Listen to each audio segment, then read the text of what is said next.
Bom, a graça e a paz a todos. Irmãos, é uma alegria estar aqui de volta, estar aqui com vocês, pregar a palavra do Senhor. Um prazer enorme.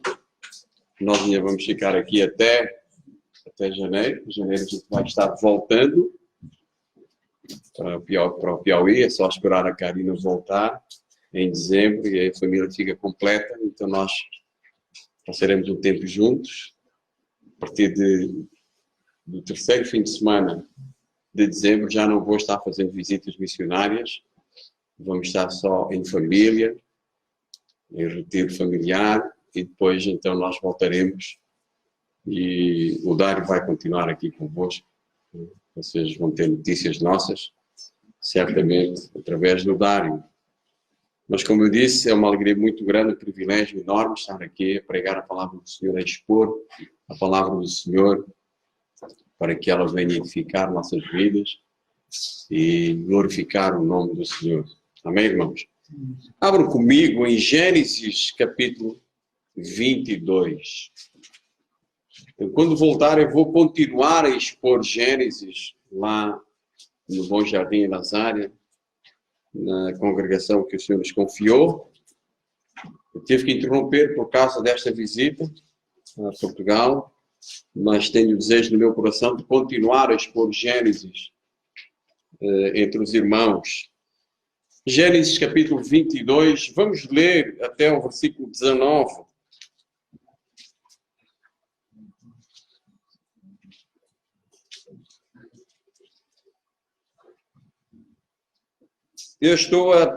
Eu vou ler nesta versão, nova versão transformadora. É uma linguagem bem acessível e fiel também ao texto original.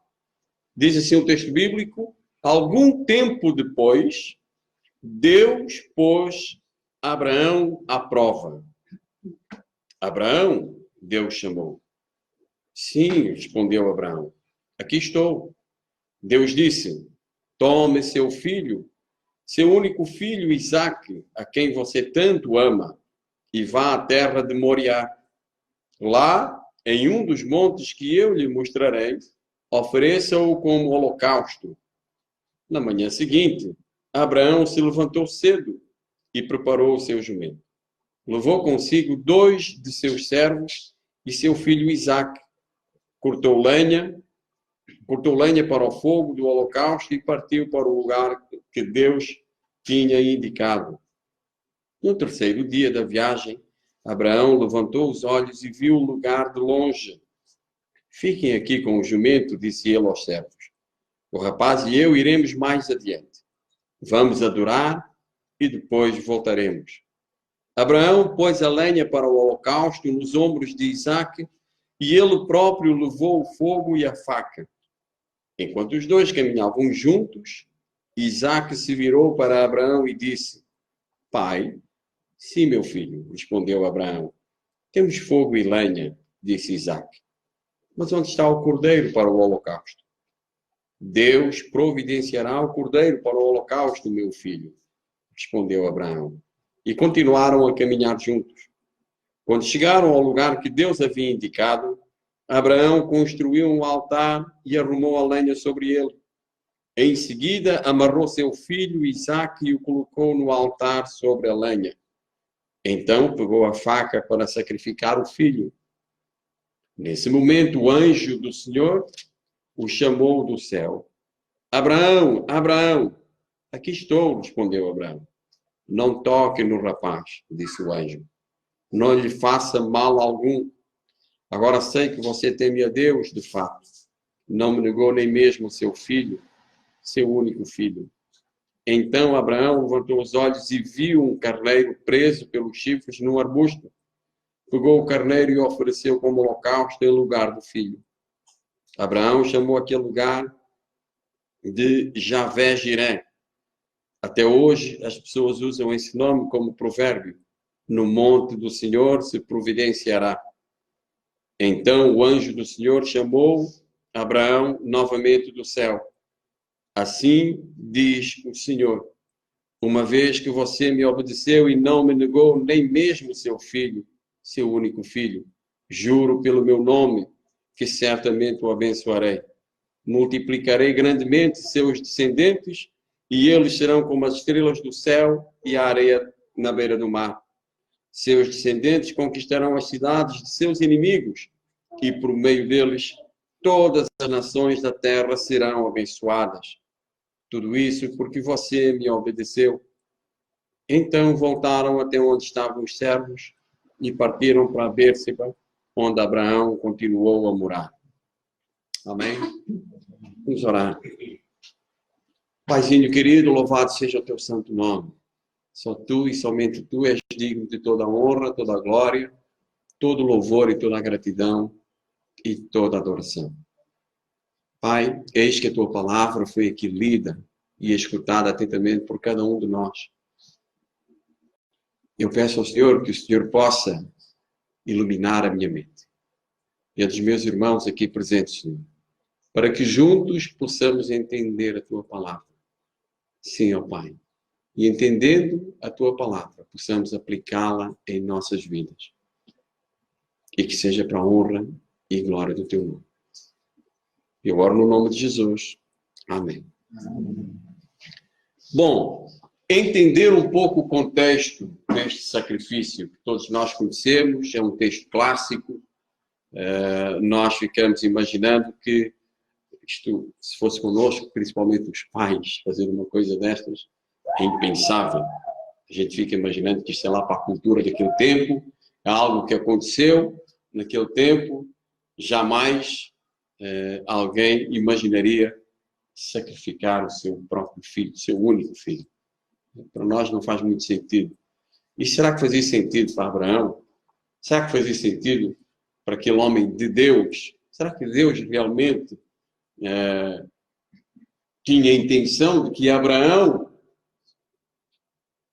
tirasse a vida do seu único filho, verdadeiro filho? Abraão já tinha Ismael e Ismael já estava no outro contexto. Ismael não era o filho prometido. Ismael não era o filho da promessa, o milagre de Deus, mas Isaac é. E foi Isaac que Deus pediu a Abraão. Bom, em que contexto é que se deu todo este enredo, toda esta história maravilhosa? Se vocês recuarem um pouco em Gênesis capítulo 21, de 22 a 34, vocês vão ver que a situação de Abraão era ideal para que surgisse uma prova deste tamanho. Abraão estava bem, estava em paz com Abimeleque, ele havia se estabelecido na terra dos filisteus por longo tempo, diz o texto bíblico nesse capítulo 21. E isso após prometer àquele rei paz. Ele havia prometido e havia selado um acordo com aquele rei que iria viver em paz naquela terra. E aquele acordo foi selado justamente no momento em que Abraão havia encontrado um poço. O que é que isto tem a ver? Encontrar um poço em terras áridas, na situação que o patriarca se encontrava, com toda a sua família, todos os seus servos, era sinal de prosperidade.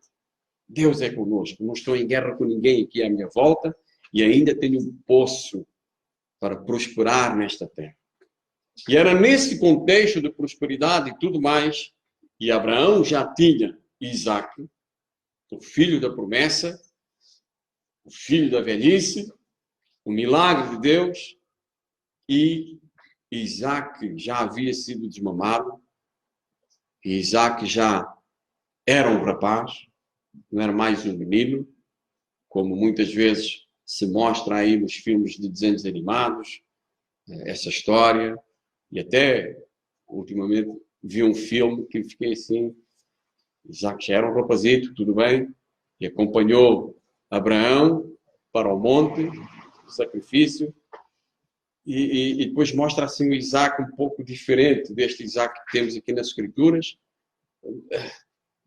Mostra assim um Isaac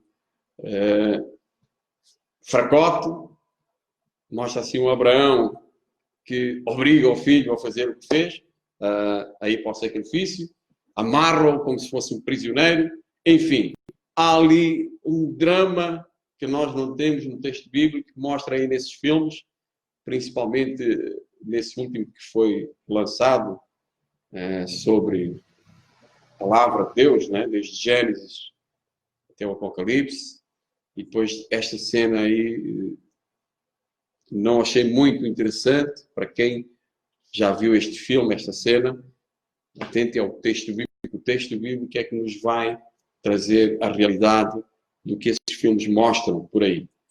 Então, nós temos aqui todo um enredo, todo um contexto de prosperidade, de paz, de tranquilidade, quando acontece esta cena. Nessas boas condições, na terra dos filisteus, Abraão morou ali por longo tempo, onde então seu filho, que há pouco tempo havia sido desmamado, né, tornou-se um forte jovem, e ali então é que Deus lhe põe à prova. E eu me pergunto, em tom já de reflexão, se no momento de paz, de tranquilidade, de prosperidade, alguém gostaria de passar por uma prova. Seja ela de que tamanho? Uma ida ao hospital, uma doença inesperada, né? Algo que eventualmente nos acontece e quando você diria, puxa, estava tudo tão bem, né? Estava tudo tão bem. E será que vai deixar de estar bem porque passamos por uma prova difícil? Será que as coisas têm que nos correr bem? Ou melhor, será que temos que vivenciar a nossa fé somente quando as coisas estão bem? Somente quando temos aquela convicção de Deus de que, olha, Ele é conosco. Por que Ele é conosco? Porque está tudo bem. Eu me corro bem, tenho um bom emprego, uma esposa excelente, filhos maravilhosos, não tenho contas para pagar, está tudo tranquilíssimo. É só nesses momentos que nós podemos dizer que está tudo bem com a nossa fé. Fé e estilo de vida, fé e obediência, fé e adoração. Está tudo interligado. Não temos fé somente dentro da igreja, do templo. Temos fé principalmente fora dele. No nosso dia a dia, no nosso contexto diário, na nossa vivência diária. E a ideia que Moisés traz aqui é precisamente mostrar como Deus provou a fidelidade, a fé do patriarca, daquele que seria considerado o pai do judaísmo, o pai de todas as nações. O nosso modelo de fé, por assim dizer, mostrar como Deus testou a obediência de Abraão. Spurgeon certa vez disse que não há portador de coroa nos céus que não tenha carregado uma cruz na terra. E é precisamente nos momentos de grandes provações que mostramos quem somos ou quais os recursos guardados em nosso caráter. A provação, disse Eleanor Dowen, é a escola da fé. A provação é a escola da fé. E o que eu queria tratar nesta manhã, aqui junto com os irmãos, é algo que também acontece comigo e acontece com todos nós. Deus prova e continua provando a nossa fidelidade, a nossa fé. Deus prova a nossa fidelidade. Vamos ver esta provação de Abraão e alguns aspectos dessa provação. Nesses 2 primeiros versículos apenas, algum tempo depois de todo aquele contexto que eu já aqui falei, que está ali em Gênesis 21, de 22 a 34, algum tempo depois, para Isaac crescer e se tornar um rapaz forte, não um rapaz débil, tem que andar no de papai, não, mas um rapaz que aguenta uma caminhada de 3 dias, né? Um rapaz que aguenta carregar no ombro lenha suficiente para lhe queimar, ou seja, estamos a falar de um rapaz forte, com vigor suficiente para suportar eventual violência de um idoso como Abraão. Estamos a falar de um rapaz que soubesse detalhes de toda esta prova que seu pai estava passando.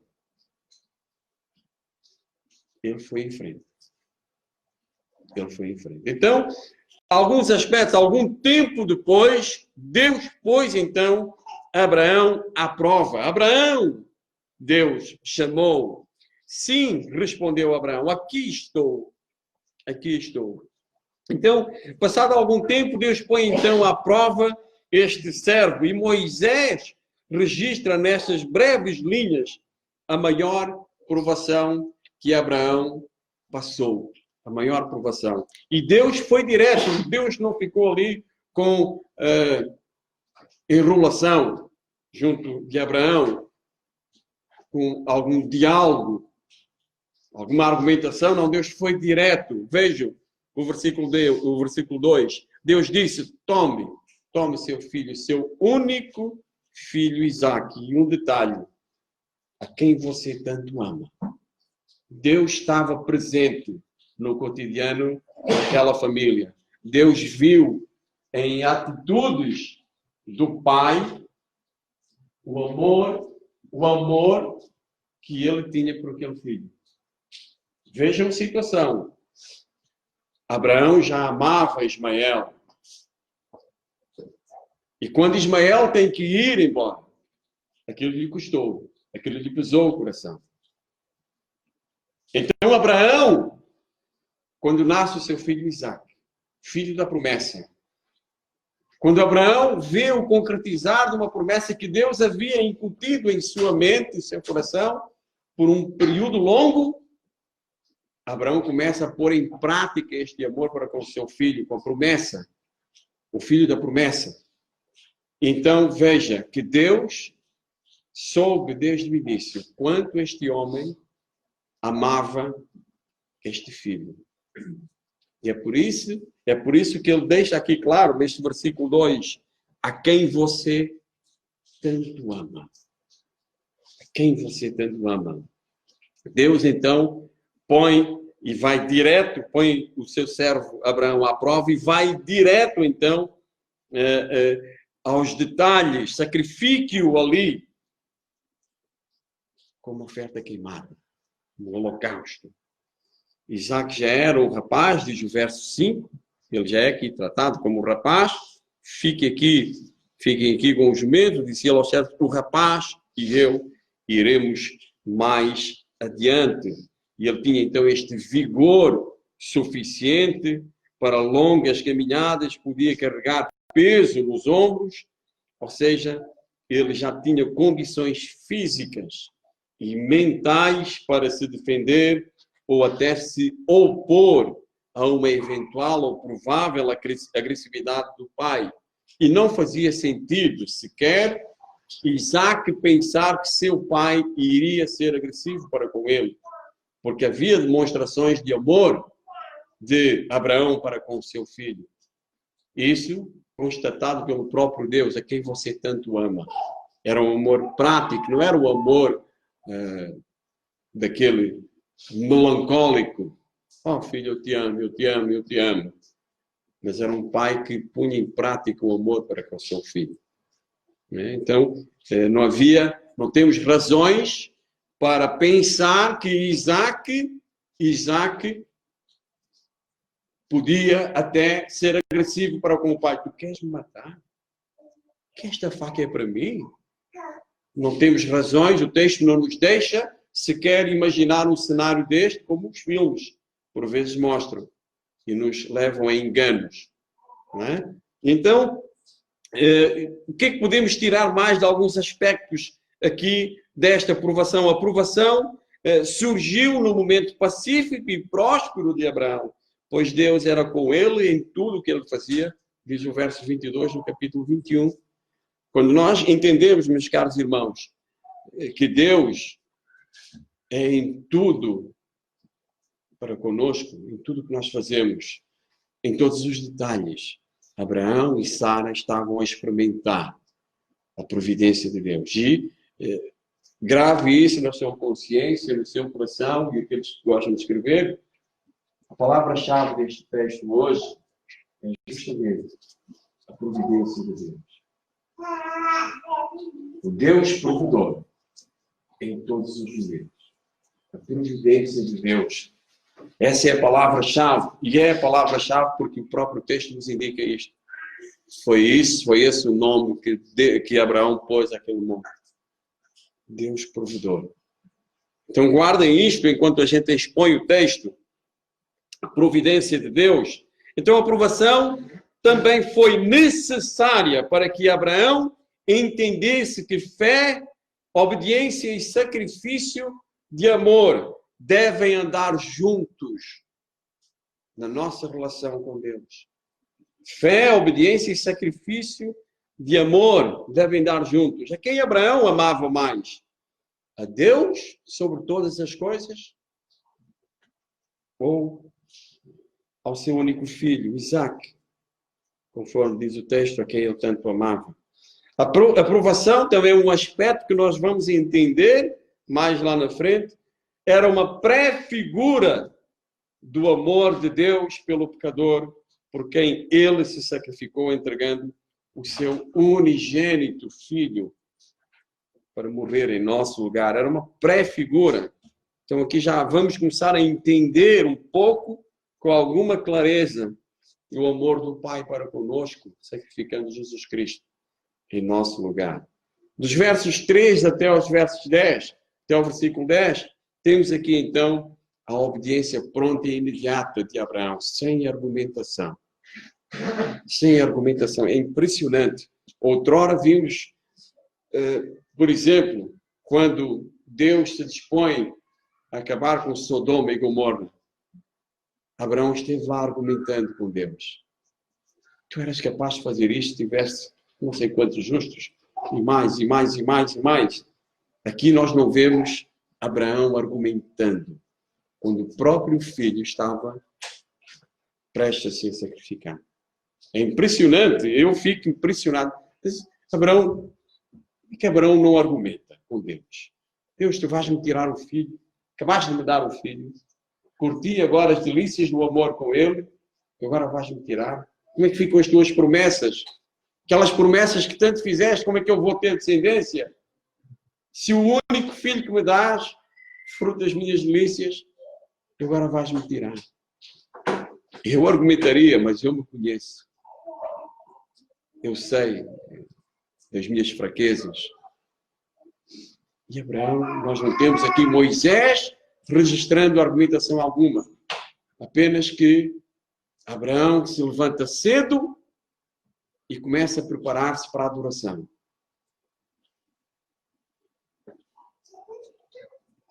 A resposta do servo foi então pronta e imediata. Na manhã seguinte, Abraão levantou-se cedo e preparou tudo o que era necessário para aquele único e sublime momento de adoração. Diz-nos no verso 3. E ao obedecer, por mais que lhe custasse, Abraão não permitiu que suas emoções interferissem neste processo de obediência, que o distraíssem nessa viagem. E ali foi. Partiu em direção ao lugar que Deus lhe indicara. Partiu ao lugar que Deus lhe indicara. E mesmo após 3 dias de viagem, onde certamente meditou, entendo que Abraão não tinha elementos de distração como nós temos hoje. Os telemóveis, internet, televisão, enfim, um monte de coisa que quando tu vais para o teu tempo de adoração, um monte de coisas interferem para a nossa distração. E Abraão teve 3 dias. 3 dias em direção ao monte. 3 dias refletindo. O que é que Deus quer falar comigo? O que é que Deus quer ministrar na minha vida? O que é que Ele quer com tudo isto? Como é que Ele vai ser glorificado com a morte do meu filho? Entendo que Abraão tinha plena consciência de que o seu filho ia para a morte. Ele foi preparado para o sacrifício de Isaque. Ele não foi imaginando que Deus ia ter outra solução. Vamos ver isso depois em Hebreus. né? Abraão já estava certo que, olha, Deus me deu, Deus vai levá-lo. E Deus vai ressuscitá-lo. Abraão já foi pronto para isto. Imaginem 3 dias. Nós, em menos tempo, viajamos para a Lua. Ficamos lá com a cabeça em tantos lugares. Meditamos, refletimos. Com uma prova, uma gripe nos leva logo a pensar: o que é que eu fiz, meu Deus? Por que é que eu estou a passar por isto? E isto. Imaginem o sacrifício de um filho. Imaginem o sacrifício de 3 dias, relatados aqui por Moisés, poderiam ter parecido uma eternidade para quem está a passar por uma provação deste tipo. E lá estava este servo obediente, meditando, certamente, refletindo em tudo aquilo, porém, sem sequer esmorecer. O texto nos diz que ele avistou ao longe, manteve o foco no lugar de adoração. Vendo ao longe, diz o verso 4, Abraão, então, agora é comigo e com o meu filho. É só entre nós dois. Podemos imaginar também o quanto pai e filho terão conversado. O texto não nos mostra detalhes de conversa, mas aquele simples versículo que o próprio Deus diz que o filho que tanto amas. E amor implica diálogo, conversas. Pai e filho tinham conversas, tinham diálogo. 3 dias não eram simples 3 horas. Eles com certeza conversaram bastante. Conversaram bastante. Quando então ele olha ao longe, vê ali o monte. Parece que o foco de Abraão se concentrou somente na adoração. Não se concentrou em mais nada, nem no filho, nem em mais nada. Somente na adoração. Se até aqui vemos, então, um servo obediente à vontade de Deus. A partir daqui nós vamos perceber a sua extraordinária fé num Deus que ressuscita os mortos. Crendo que após a adoração, não somente um voltaria, mas 2. Os 2 que seguiriam, os 2 iriam voltar. Olhem aí o que diz aí o verso. Vamos ler aqui. Olha. Na manhã seguinte, Abraão se levantou cedo. Né? Aqui nos versos. 3º dia de viagem, Abraão levantou os olhos e viu o lugar de longe. Viu o lugar de longe. Agora é com ele e o filho. Fiquem aqui com o jumento, disse ele aos servos. O rapaz e eu iremos mais adiante. Vamos adorar. E depois voltaremos. Eu não sei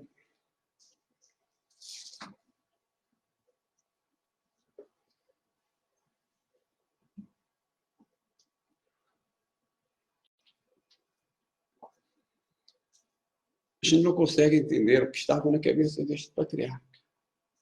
Como é que ele diz que vai voltar com o filho se ele ia matar o filho? Ia sacrificar o filho. Esta palavra matar é muito violenta. Prefiro sacrificar. Como é que ele... Isto é uma coisa inconcebível para a nossa mente. Eu tinha plena convicção. Abra aí quem puder abrir aí em Hebreus capítulo 11, verso 19. Só à luz do Novo Testamento é que nós conseguimos entender um pouco o que está na cabeça deste homem. Um irmão que possa ler este versículo 19 de Hebreus 11, por favor. Deus considerou que Deus era poderoso até para suscitá-lo dentre os mortos, e hoje também, completamente poderoso. Entendam o que estava na decisão de Abraão ir até o fim com esta adoração. Momentos de adoração não são para ficar a meio termo. Tem um princípio, tem um meio e tem um fim. Quando nós viemos para adorar a Deus, a gente não vem com meias medidas. A gente começa o processo de adoração, junto aos elementos de adoração, E nós temos que ir com ele até o fim.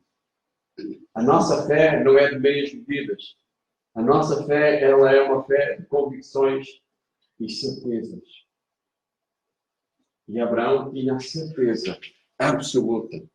Como é que ele tinha a certeza absoluta? Era fruto das suas emoções? Jamais. Se nós pegarmos nas nossas emoções, elas vão enganar a nossa fé. A nossa fé deve se basear somente nos atributos de Deus, no caráter de Deus. É por isso que este homem é chamado de amigo de Deus. Cometeu erros, e vocês vão ver esses erros que este homem cometeu lá para trás. Mas da frente nós vemos um homem baseado no caráter de Deus. Que se Deus me deu este filho de forma sobrenatural, e Deus está me dizendo que eu devo levá-lo ao sacrifício, Deus já me prometeu a ressurreição dele. Princípio, meio e fim. Então nós vemos aqui a fé deste homem, que continua a surpreender. Quando o seu filho Isaac perguntou no verso 7, após concluir que faltava o elemento principal da adoração. Onde é que está o cordeiro? Temos o fogo, temos a lenha. E o cordeiro? O cordeiro. Deus proverá o seu cordeiro. Deus proverá o seu cordeiro. E Abraão já sabia desde o início que o cordeiro seria Isaac. Desde o início. Abraão não estava imaginando que Deus ia providenciar carneiro, como depois se viu. Abraão já sabia que o seu filho seria, então, a providência de Deus para se completar a adoração.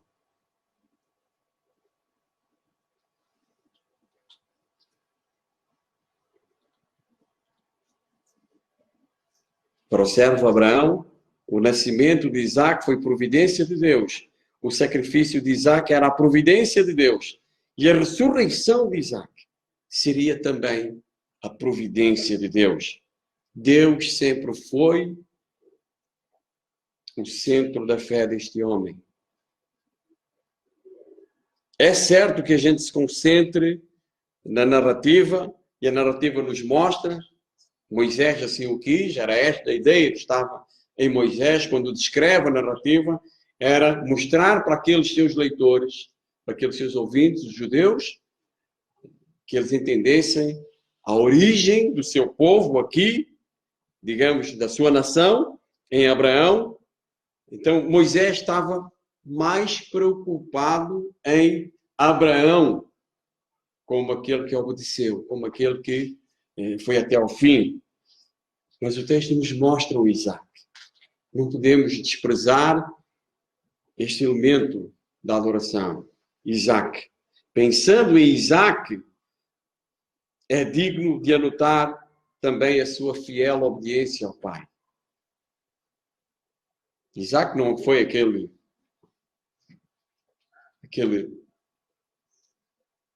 relutante que nós vemos nos filmes. Eu não sei como é que o realizador daquele filme foi mostrar uma cena daquela, o Isaac contestando com o pai, onde é que está? Queres fazer de mim o sacrifício? Eu a lutar ali com o pai, e o pai forçando a ir para o sacrifício. Nós não vemos isto no texto. Nós vemos um Isaac voluntário, um Isaac fiel em ser obediente ao pai. E à luz do Novo Testamento, Isaac prefigurou a obediência de Cristo. Vejam que o texto nos mostra que pai e filho caminharam juntos por toda a jornada de adoração, diz o verso 8. O filho não foi forçado a morrer, pois ele tinha idade e porte físico suficiente para resistir a qualquer tentativa de sacrifício, de matá-lo. E assim como Cristo carregou a cruz, o madeiro, nos seus ombros até ao Calvário, também Isaac carregou nos seus ombros a lenha para o holocausto até ao monte de adoração. Até ao monte de adoração, diz aí o verso 6. E ambos foram em direção à morte. Aonde é que um se separa do outro? Justamente na morte. Justamente na morte, um que se separa do outro. Temos aqui, então, depois, alguns textos que os irmãos poderiam procurar ver, e hoje nós até já lemos, né, a parte da crucificação de Jesus, mas nós temos aqui um comovente exemplo da disposição de Cristo em obedecer à vontade do Pai, uma pré-figura, né, de Cristo obedecendo ao Pai. Você vai ver isto lá em João capítulo 1, o verso 29 e o verso 36. Paulo também fala lá aos Romanos, capítulo 8, desta predisposição do Filho em obedecer ao Pai até a morte, no verso 32, de Romanos 8, 32. Filipenses, Paulo também fala aos Filipenses, no capítulo 2, este exemplo sublime de Cristo, nos versos 6 a 8. E também Pedro fala na sua primeira carta, no capítulo 2, na parte final dos versos 21 a 24, essa predisposição, essa obediência do Filho em relação ao seu Pai, em fazer a vontade do Pai. É para ir até o fim, eu vou até o fim.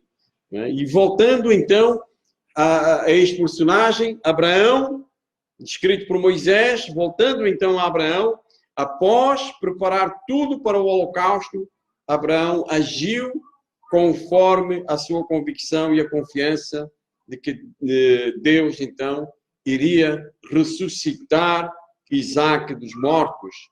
Então estendeu a mão e pegou a faca para sacrificar o filho, diz o verso 10. É uma narrativa comovente. Entender esta parte do pai ter que sacrificar o filho. Não é? Chegou o momento, vou cumprir fielmente o que me foi pedido, o que me está sendo provado. E então, quando esses elementos se juntam, uma fé ativa, uma fé obediente, uma fé sacrificial, quando os elementos de adoração estão lá presentes, o Cordeiro foi providenciado. A intervenção de Deus se manifesta. Entendem, queridos irmãos e irmãs? Não temos como ter uma intervenção de Deus se os elementos não estiverem todos juntos. Por vezes viemos para a adoração com uma fé móvel, com uma fé murmurando, com uma fé sem Jesus. Uma fé sem o Cordeiro. Não tem como haver uma intervenção de Deus. Não tem como haver aquele foco de Deus. Abraão, para. Nunca foi a intenção de Deus que Abraão fosse morto. Nunca foi a intenção de Deus, que Isaac fosse morto. Nunca foi a intenção de Deus que Abraão matasse o seu filho. Não. Desde o início, Deus quis pôr Abraão à prova. Desde o início. E Abraão cumpriu com fidelidade. Com fidelidade, tudo aquilo que Deus havia lhe pedido. Deus já sabia desde o início. Ele é onisciente, ele é presciente. Deus já sabia desde o início, embora aqui nos é contado, agora sei que de fato, agora sei, como se antes não sabia. Deus já sabia, mas a narrativa nos é contada de forma expectante. Não é? E Deus, sabendo isto, ainda deixou que a coisa fosse avante. Por quê? Porque o próprio servo de Deus, aquele que seria o pai de todas as nações, de muitas nações, ele não sabia. Ele precisava saber das suas convicções. Ele precisava entender de forma prática o que significa amar a Deus sobre todas as coisas. Não ter empecilhos dentro de si que impeçam a verdadeira e a legítima adoração. Ele é que precisava saber, e não Deus. E esta situação é de suma importância para nós, que também somos adoradores. Somos os tais filhos da promessa. Somos aqueles que depositamos nossa confiança plena em Jesus Cristo. Por vezes nós não sabemos a fé que nós temos. Então começamos a entender o propósito das provações que Deus coloca em nossas vidas. Por quê? Para quê que estas coisas estão a acontecer comigo? E o nosso Pai Celestial, que tão bem nos conhece, Ele faz com que essas coisas aconteçam. Com que essas provações aconteçam em nossas vidas. Para que nós entendamos, nós precisamos entender a fé que custou um alto preço, a fé que nós temos. Precisamos passar também no teste. Figuradamente, ele recebeu Isaac de volta dentre os mortos. Diz aquele mesmo texto que já foi aqui lido em Hebreus 11:19. Deus recebeu Isaac como oferta sacrificial. É como se aquela atitude pela fé tivesse sido consumada. Abraão, de fato, consumou. Abraão foi com a intenção no seu coração de agradar a Deus, de cumprir o sacrifício que lhe foi pedido, e isso já estava consumado no seu coração. Precisava estar consumado em termos materiais. E não for a intervenção de Deus, ele iria até ao fim com isto. Porque ele sabia que Deus iria ressuscitar Isaac. Nesses versos de 11 a 19, mostra esta intervenção de Deus, onde figuradamente recebeu a Isaac de volta. Digamos, Abraão recebe Isaac de volta dentre os mortos, como se de fato o tivesse sacrificado a Deus. E Deus ficou satisfeito com a extrema confiança de Abraão, impedindo então a morte de Isaac, pois de fato esta nunca fora a sua intenção. Deus realmente então lá nos versos finais, nos versos 13 e 14, providencia o cordeiro, o carneiro que estava preso entre os chifres para o holocausto, conforme Abraão prometera ao seu filho. E isto completa então a adoração visível, porque a adoração no coração já havia sido consumada quando Abraão levanta a faca para o seu filho. Ali se consumou a adoração no coração. Mas na liturgia nós temos também elementos simbólicos de adoração que precisam ser consumados, precisam ir até ao fim. E aqui também precisou haver um carneiro para o sacrifício. E houve.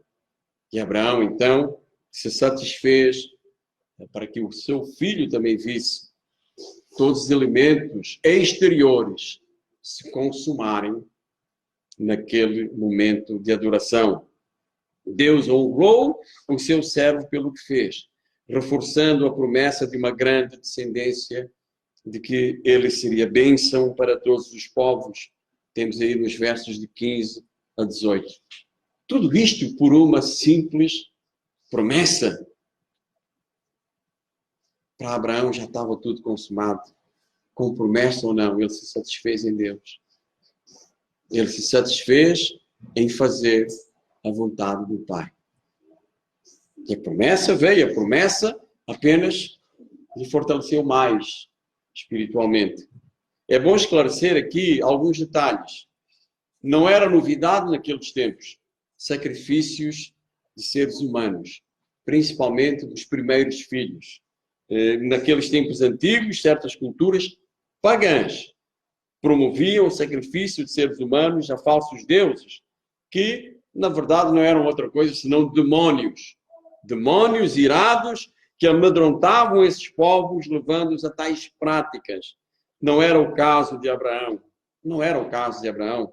O único e verdadeiro Deus não estava irado com o seu servo, mas testando a fidelidade daquele que seria o pai espiritual do seu povo.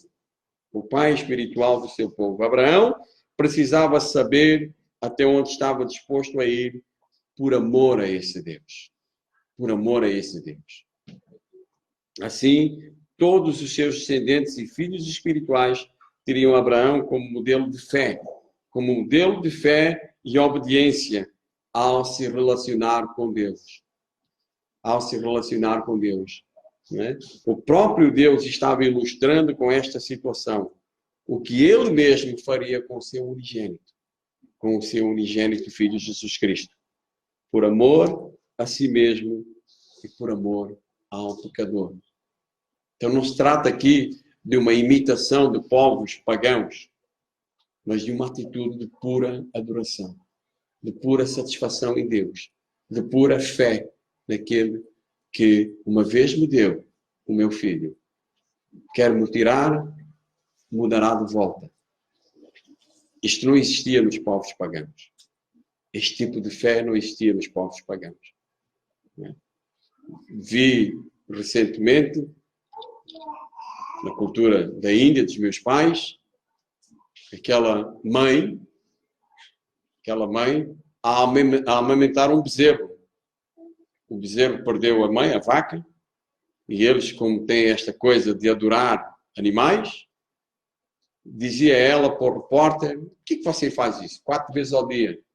Pegava naquele bezerrinho, punha na teta dela, punha para ali. "Por que você faz isto?" "Porque os deuses vão ficar felizes por esta atitude de amor que eu estou a fazer com o bezerro."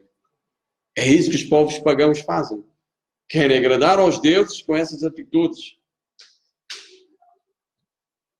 Não foi assim com Abraão. O nosso Deus, sublime Pai, quando Ele nos põe à prova, Ele quer, de fato, o nosso amor acima de todas as coisas. Não deve haver espaço no nosso coração para o outro Deus, seja Ele quem for. Quando Jesus diz que não se pode servir a 2 senhores, Ele não está a dar uma opção de dizer: olha,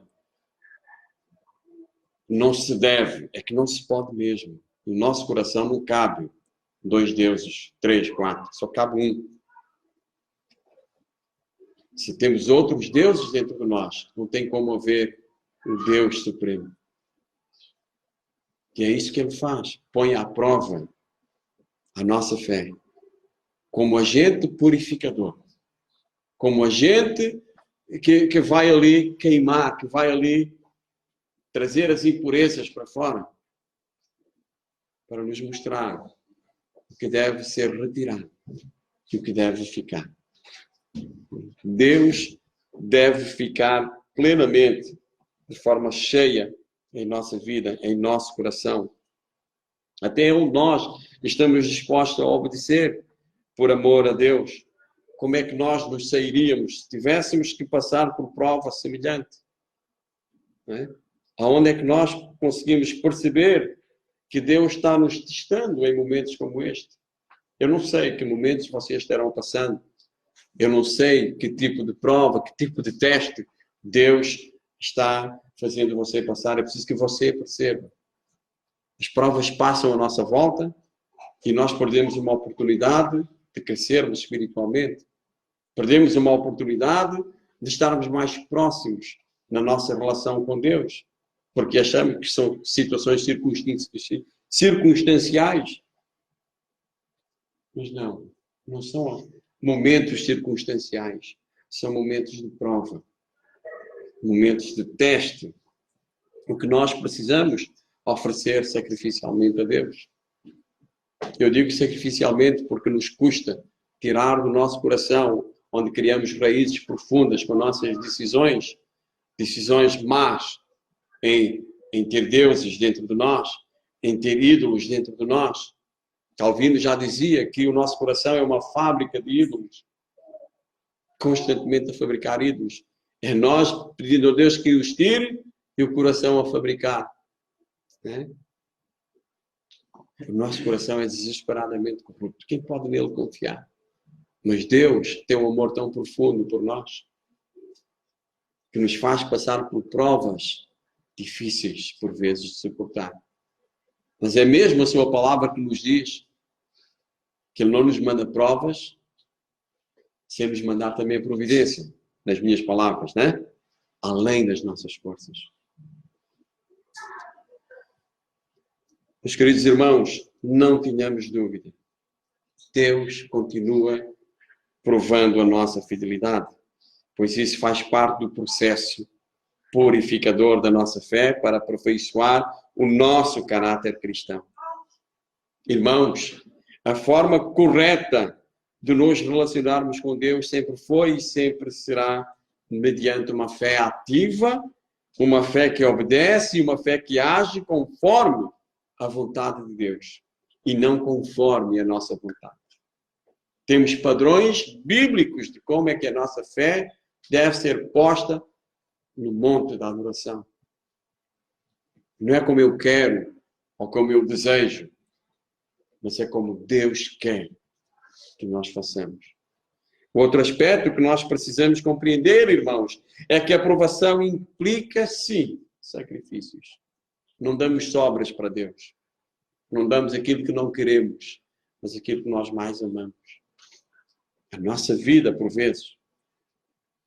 Quando Deus nos prova, Ele espera a obediência a qualquer custo, pois Ele conhece cada detalhe, todos os detalhes que envolvem essa obediência, e não manda provas que nós não consigamos suportar. Quem afirma ser crente e apenas cumpre meros rituais religiosos, sem estar disposto a abrir mão de prazeres carnais, prazeres que apenas lhe levam a viver esta vida aqui na Terra, não é digno de ser chamado, digamos, filho de Abraão. Filho de Abraão. Nós estamos aqui como peregrinos predispostos a honrar a nossa fé e a glorificar o nosso Pai Celeste. Infelizmente tem vindo a surgir uma geração de crentes infiéis da pós-modernidade, produto de supostas igrejas que ensinam a ausência do sofrimento pela fé em Jesus Cristo. São igrejas que produzem determinados crentes que não querem suportar provas, que não querem suportar desafios à sua fé. Dizem que não, nosso Senhor já sofreu por nós, eu não preciso mais sofrer. Pois a Bíblia te garante, meu querido irmão ou irmã, que este tipo de crentes, eles são apenas crentes emocionais, crentes de nome, crentes que só querem vir para a igreja, para o oba-oba, não sabem nada do caráter de Deus, querem apenas as bênçãos de Deus. Não querem ter relacionamento com Deus. E se tiver uma igreja que lhes sirva para isso, ali eles se aglomeram. Não é este o Deus que nós conhecemos.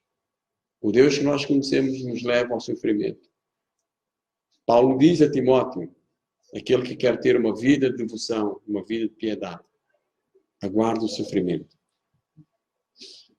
Pedro tem a mesma linguagem. Nós fomos chamados para sofrer. A nossa fé nos leva a isso. Para alcançarmos vitórias, temos que lutar e vencer. Temos que lutar, perseverar. E na luta nós sofremos. E na luta nós sofremos. Foi assim com o nosso Senhor, foi assim com os apóstolos. E a doutrina que temos, e a doutrina que nos edifica, veio dessa dor e sofrimento. Aquele que quiser seguir-me, tome a sua cruz e siga-me. Não está falando só para aqueles do passado. Está falando para nós, do presente.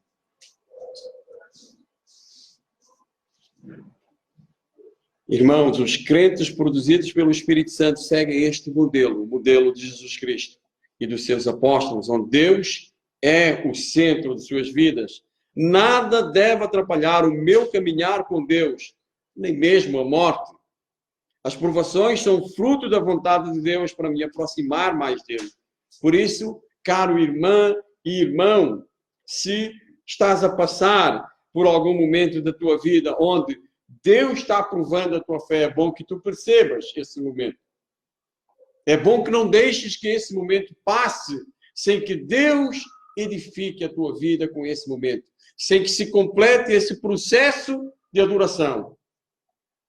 É bom que tu entendas se isso é um momento de disciplina, onde semeaste e não queres colher, ou se é realmente uma prova que Deus está colocando na tua vida para a edificação espiritual.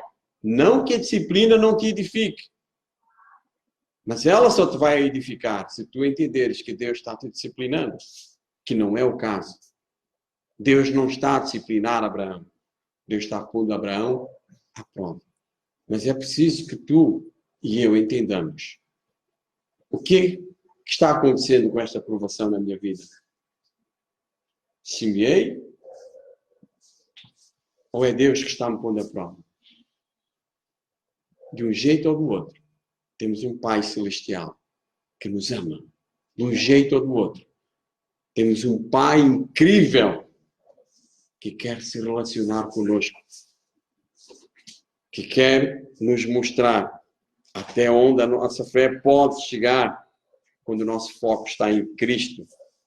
Deus está no controle da nossa vida. Não desanime. Continue firme.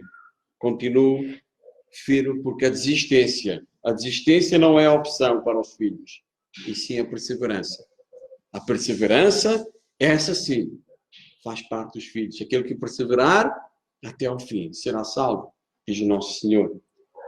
Finalmente, irmãos, concluindo, vimos como o pai e o filho caminharam juntos até o altar do sacrifício. Assim também, nosso Pai Celestial caminhou com o Filho amado até ao Calvário. A partir dali, o Filho estava por sua conta e risco. A cruz lhe pertencia. A dor e o sofrimento da solidão estavam sobre si. Ao contrário de Isaac, Deus não iria prover outro cordeiro. Deus não iria prover outro cordeiro. Por um momento o filho hesitou, se possível, afasta de mim esse cálice. Não é? Mas nessa dura provação, ele fez a vontade do Pai. Ele fez a vontade do Pai. Pois teria que ser ele a suportar as nossas dores. Teria que ser ele a suportar os nossos pecados. Nos ombros, ele não só levou a cruz, mas também levou os nossos pecados. Também levou ali os nossos pecados. Teria que ser ele a ser chamado de maldito. Maldito sobre o madeiro. Esse foi o sacrifício de Deus em nosso favor. Por um único momento, pai e filho que sempre caminharam juntos. Sempre caminharam juntos. Foram separados por causa dos meus e dos teus pecados. Por um momento único, o Filho amado foi desamparado na cruz até a morte, por um Pai que sempre o amou. Mas ele precisou seguir o seu plano, o plano de amor. Ele precisou seguir até ao fim.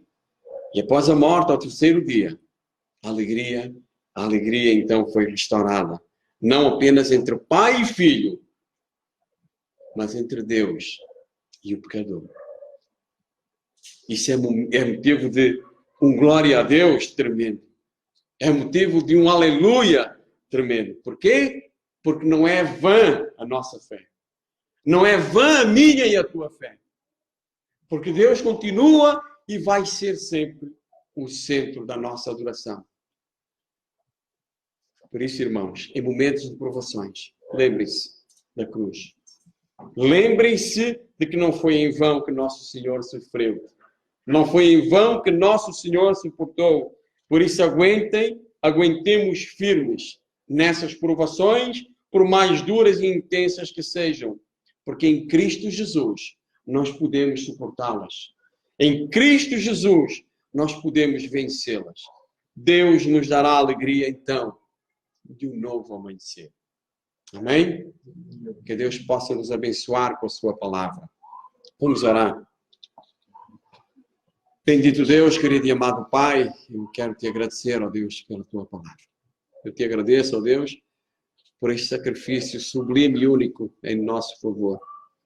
Te agradeço, Senhor, pela remissão dos meus pecados, por me libertar de tão grande fardo, para poder te adorar na plenitude do meu coração, na plenitude da minha vida. Me ajude, Senhor, a entender as provações que passamos e a te adorar em quaisquer circunstâncias. Obrigado, Senhor. Eu oro no nome de Jesus. Amém.